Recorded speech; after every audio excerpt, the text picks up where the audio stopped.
आमची शेती ऑलरेडी सुरू झालेली आहे. तर इकडे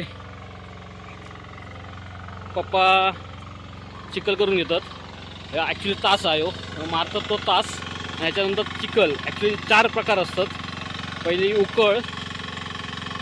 जमीन नांगरूचे 4 प्रकार असतात.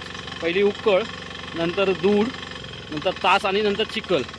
हे बघा, पहिली उकळ घालून झाली या ऑलरेडी, म्हणजे जेव्हा कमी पाऊस असता तेव्हा. आणि ते आता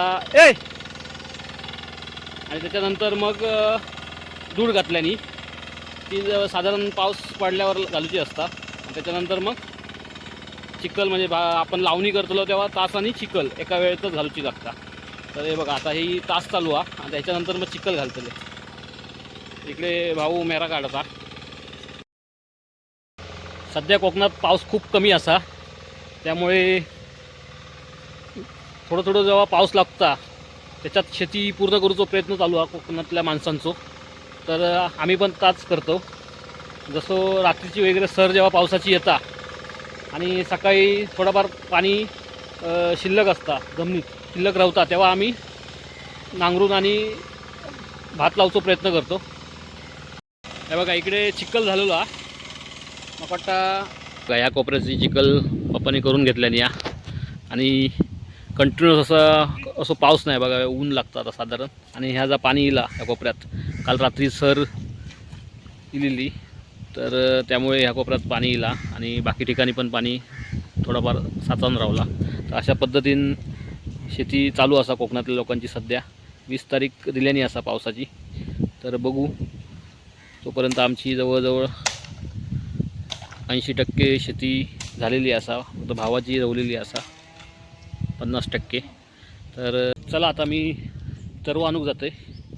तो कोपरो आता चिखल करून झालो ना, तर त्याका आता तरव लागतो. तर खाली आमची आई आणि काकी वहिनी तर तरव काढतात. तर बघूया किती काढल्याने या. आणि नंतर मग तो जरा चिखल, म्हणजे खत मारल्यानंतर थोडा वेळ ट्रॅक्टर धसले त्याच्यामध्ये आणि चांगलं चिखल करून घेतले. चिखल तसं झालो पण एक प्रोसेस म्हणून आता थोडं खत मारल्यानंतर करतले. खत ॲक्च्युली मारूचं लागता, पर्याय नाही, कारण काय. आणि आता मी तरव घेऊन येते, तरव्याचे पेंडे घेऊन येते. त्याच्यानंतर मग लावणी आमची त्या कोपऱ्याची सुरू होईल. वहिनी, आई आणि काकी तरव काढता. तर हे एक पूर्ण कोपरो तरव्याचो. थोडंफार तरव काढून झालेलो असा, अजून 50% तरव बाकी असा. तर तरव काढून आम्ही तिकडे जिकडे खाली असतले कोपरे, म्हणजे जे करूचे आमका, त्या ठिकाणी नेऊन आता लावूक घेतलो. जसं तो कोपरो आता चिखल करूक घेतल्याने त्या कोपऱ्याने.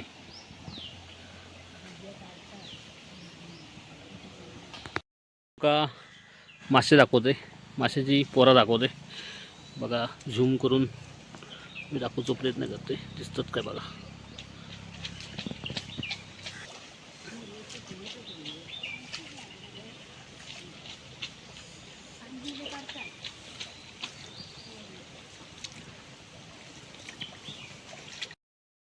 मी जवळजवळ 3 ते 4 किलोमीटरवरून पाणी आणलं. इकडे बघा, पाण्याची सोय चाललेली आहे त्या कोपऱ्यात. तो कोपरो नांगरण्यासाठी पाट काढलेलो असा. आणि पाणी बघा, हे सगळा जिरता, पुढे जायत नाही. हे बघा, हे जिरता. तर अशा पद्धतीने पाऊस नाही, त्यामुळे ही अशी कामं करूची लागतात सेपरेट पाण्यासाठी. हे बघा, पुरं पाट काढलेलो थैसून खालपर्यंत, आणि खालचं तो कोपरो चिखल करूचा त्याचो. इकडे बघा, सगळीकडे तरव काढतात.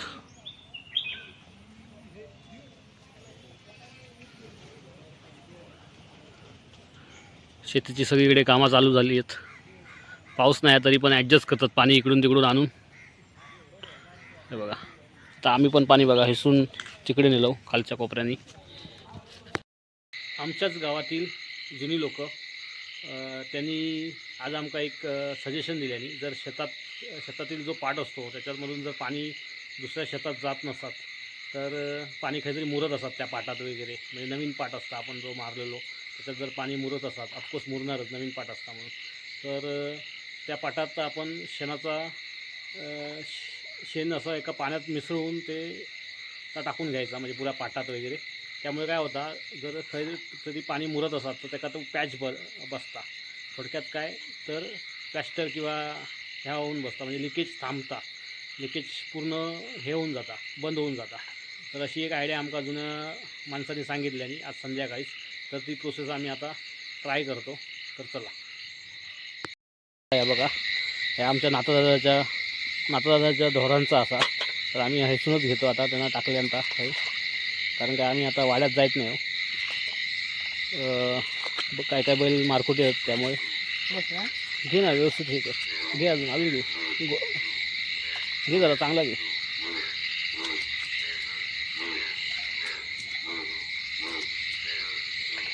घे घे घे अजून घे, नावाक हे करू का अजून टाकावा त्याच्यात. हे बघा, अशा पद्धतीने आम्ही या मळून घेतो. आता आम्ही आमका जसं सांगितल्यानी तसं आम्ही प्रोसेस फॉलो करतो. म्हणजे काही पाणी आता मुरता थोडक्यात. आहे बघा, एवढा फास्ट तिकडून पाणी येऊन, हे बघा किती फास्ट पाणी आहे बघा, म्हणजे बऱ्यापैकी आहे. तर हे बघा, हे काहीतरी मुरता पाणी, हय हां, हैसून सोड. मंडळींनो, ह्या व्हिडिओचा साऊंड क्वालिटी खूपच कमी असा. तर आणि आता आम्ही हा जो प्रयोग करतोय शेतीमध्ये, हा ॲक्च्युली जुनाच प्रयोग आहे, जुनाच एक शेती पद्धतीतील वापर आहे. पण काही जणांना, म्हणजे जुन्या लोकांनाच माहिती असेल, नवीन पिढीला थोडी कल्पना कमी असेल ह्या गोष्टीची. तर आम्हाला ही गोष्ट आमच्या, म्हणजे माझ्या मित्राच्या आईने सांगितलं की समजा एका ठिकाणी पाणी जर मुरत असेल, फास्टमध्ये येऊन कुठेतरी मुरत असेल, तर त्या ठिकाणी शेण शिंपडवायचं. म्हणजे शेण एका टोपात शेण किंवा बादलीत शेण घेऊन ते कालवायचं चांगलं, आणि त्या पाटात शिंपडत जायचं. मग काय होतं, प्लॅस्टरचं एक प्रकारचं काम, म्हणजे प्लॅस्टरचं काम होतं, करतं ते शेण त्या जमिनीमध्ये, आणि पाणी मग जिरत नाही कुठे. मग ते सरळ मग जिथे आपल्या इच्छित स्थळी पाणी न्यायचं असतं त्या ठिकाणी ते पाणी पोचतं. तर तुम्ही व्हिडिओमध्ये बघू शकता, जसं शेण आम्ही शिंपडलं तसं पाणी, म्हणजे पाण्याची धार जरा मोठी झाली, आणि पाणी पूर्ण, म्हणजे ज्या मार्गापर्यंत आम्हाला न्यायचं होतं तिथे ते सुरू झालं जायला हळूहळू. तर अशा प्रकारे ही जी जुनी कन्सेप्ट आहे, जुनं शास्त्र किंवा जुनं शेती पद्धतीतील एक आयडिया किंवा काय तुमच्या भाषेत जे म्हणू शकता ते एकदम तंतोतंत इथे जुळतं. तर बघा, पूर्वीची लोक कशा पद्धतीने ह्या गोष्टी फॉलो करायची किंवा सांभाळून म्हणजे मार्ग काढायची. तर गेले 15 ते 20 दिवस पाऊस नव्हता मध्यंतरी कोकणात, साधारण जुलैच्या दरम्यान. तर तेव्हा खूप पाण्याची मारामार होती. तर तेव्हा हा आम्ही प्रयोग केलेला, आणि मग आम्ही रात्रभर, म्हणजे रात्री साधारण 11:30च्या दरम्यान आम्ही हा प्रयोग केलेला, आणि त्याच्यानंतर मग सकाळी बघतोय तर पाणी त्या जमिनीत लागायला सुरुवात झालेली. तर सांगायचं हेच आहे की ही एक पद्धत, ही जी आहे जुन्या लोकांची, ती मी जपायचा प्रयत्न केला आणि माहिती करायचा प्रयत्न केला. तर धन्यवाद त्या माऊलीला, ज्या माझ्या मित्राच्या आईला, तिने मला तेव्हा ही आयडिया दिली, सांगितलं, आणि आम्ही तसं ते फॉलो केलं. टाकत हे सुद्धा टाकत, जॉईंट खैसून केलंस, शिंपडत या तसं शिंपडत, म्हणजे एका जागेवर पडणार नाही. या बघ, हिला ना उतारलं ना, उतरला पाणी. आहे बघा, काय येतं पाटातून आता. तसं नसतं आई. मग अशी ते आयनाकडे बघला ना, तो जर फ्लोट करू येते काय नाकडे, पण मी जर करू पुढे येऊ ना. तेच ना, बघ ना आता, बघ ना, म्हणजे गेलो तरी पुढे बघ. वरूनच पाणी लहान ना, त्याचा पर्याय काय, पर्याय नाही, पुऱ्या पाटात तसा टाकू काय आता. हय खय मुरता पाणी, हय मुरता पाणी, होय होय मुरत नाही रे, पाणीच बारीक आहे.